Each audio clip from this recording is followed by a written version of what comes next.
ఒక కులానికి గ్రామం నుంచి బహిష్కరిస్తే అడిగే నాదుడు ఒక్కడు కూడా లేరా?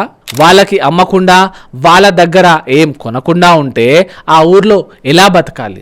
ఆర్డీఓ గారు రెండు వర్గాల్ని కూర్చోబెట్టి డిస్కషన్ కూడా చేశారు. కానీ దీనిపై అంత సీరియస్గా దీని మీద అధికారులు కానీ రాజకీయ నాయకులు కానీ రెస్పాండ్ అయినట్టు ఎక్కడ కూడా దాఖలాలు కనబడలేదు.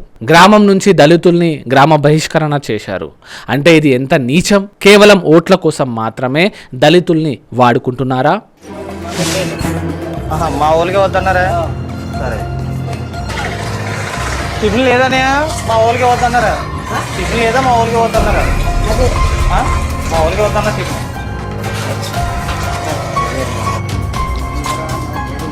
అనే చెప్పరా? టిఫిన్ కావాలని ఒక 50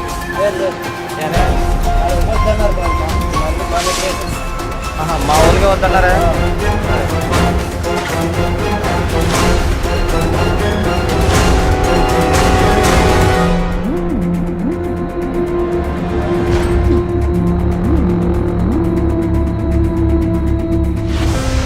మేము పేపర్ ప్లేట్లు కొట్టినాక వెళ్ళి వాళ్ళమండి.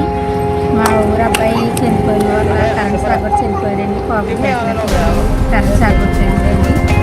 అందువల్ల